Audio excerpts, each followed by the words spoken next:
Good day mga boss! Pag-uusapan po natin ngayon itong rumors po ng Barangay Ginebra at ng Tropang Giga na trade transaction. Involving nga po dito sa sinasabi na trade ay itong wingman na big man ng Barangay Ginebra San Miguel na si Jamie Malonzo. Opo, si Jamie Malonzo nga po ay pinagkakainteresan daw ngayon netong Tropang Giga para makuha para maging additional sa kanilang lineup sa paparating na Governors Cup. Kung matatandaan po ninyo na itong si Jamie Malonzo ay nakapaglaro or huling nakapaglaro noong 2025 sa Barangay Ginebra San Miguel. Pagkatapos po ng season na yon, talagang iniwan niya na yung Barangay Ginebra San Miguel at lumipat ng Japan sa kupunan ng Kyoto Hanaris. At pagkatapos po ng ilang buwan doon ay pinakawalan din po itong si Jamie Malonzo ng Kyoto Hanaris dahilan para mawalan siya ng kupunan ngayon sa PBA. Isa po sa mga rason kung bakit nawalan siya ng kupunan sa PBA dahil sa tagpong yun nang simula nang iwan niya yung Barangay Ginebra San Miguel ay talagang inilabas ng PBA na yung mga naglalaro na pumirma ng bagong kontrata sa Japan or sa kahit na anong liga ay hindi po basta-basta makakabalik or else 3 taon pa po siya makakabalik.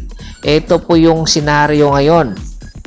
Kung sakali nga pong maitrade ito ng Barangay Ginebra San Miguel papunta sa Tropang Giga, ay po pwede po mag-request itong si Jamie Malonzo ng tanggalin ang nalip na parusa sa kanya or ang Tropang Giga.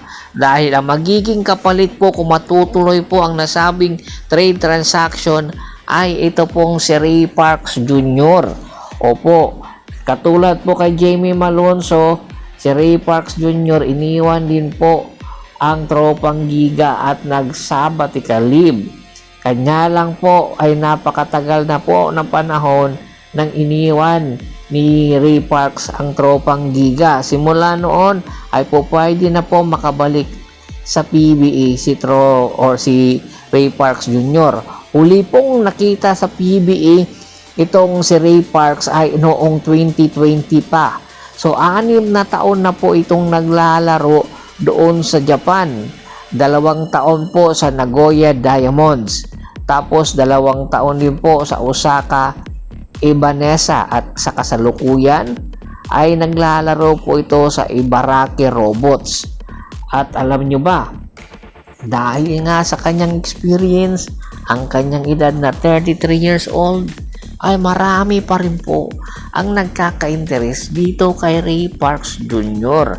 Particularly ang Barangay Ginebra San Miguel dahil na rin po sa kanyang kakayahan. Naging PBA All-Rookie Team noong 2019, tapos EBL Champion noong 2018. EBL Finals MVP rin po siya. 3-time EBL Local MVP 2017, 2018 at 2019. Japan B-League Most Impressive Asia Player Award noong 2025. Japan B-League B1 Western Conference Champion 2023 hanggang 2024.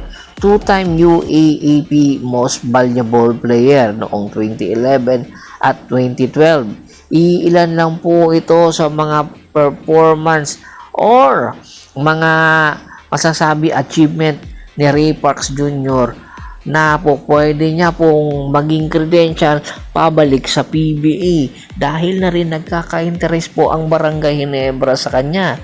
It's a win-win situation po para sa bawat kupunan dahil ang Barangay Ginebra San Miguel ay mapapakinabangan talaga nila si Ray Parks Jr. Ito yung player na two-way player na kung ikukumpara mo ang bawat player, si Jamie Malonzo at Ray Parks Jr., talagang yung mapupuntahan nila na kupunan ay kapwa po sila makikinabang. Lalong-lalo na po itong Barangay Ginebra San Miguel dahil napalaking tulong po nitong si Ray Parks Jr. kung sakasakali nga pong kinakailangan ng Barangay Ginebra San Miguel na pumuntos at kung kinakailangan ng Barangay Ginebra San Miguel na pagpahingahin si Justin Brownlee, talagang makikita po nila talagang maibibigay ito ni Ray Parks. Samantala, ganun din po ang tropang giga kung sakali nga po makuha niya si Jamie Malonzo. Magkakaroon po sila ng bagong dimension ng big man. Yung puwang po na iniwan dati ni Troy Rosario po, pwede po ito na maging mapunan ni Jamie Malonzo. At syempre, hirap na hirap din sa puwang na iniwan ni Troy Rosario ito kung si Kelly Williams. Dahilan para tingnan po ang posibilidad, mga option ng tropang giga para kunin po itong si Jamie Malonzo. Sa pagkakaiba lang po nila ni Jamie at ni Ray Parks Jr. sa edad, pero sa mga kakayahan, kapwa po sila magagaling na player na kung saan mga first rounder po, kaya hindi po katakataka na it's a win-win situation sa bawat kupunan. Tingin nyo sino ang panalo dito? Bago po natin tapusin ang ating kwentuhan, shoutout muna tayo sa mga solid followers na lagi pong sumusuporta sa atin.